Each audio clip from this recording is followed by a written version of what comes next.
Here is how to use the oven. First of all, you have to take the lighter that is in here. You will find them here. Okay. Take the lighter and you can see the one here in the middle. The arrow is going down. Means you're using the oven. So you have to push on it and go on the spark.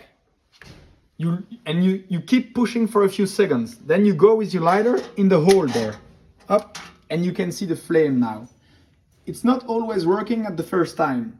So you have to try a couple of times it takes a little bit of time for the gas to coming out. So after a few seconds, you can let it go up and you go left. You are on maximum level. You can choose the degrees in here. Here is maximum degrees. You go right and it's lower degrees. When you don't using it, you come back up. You have to push again and come back here on the starting spot. And now you're done. Okay.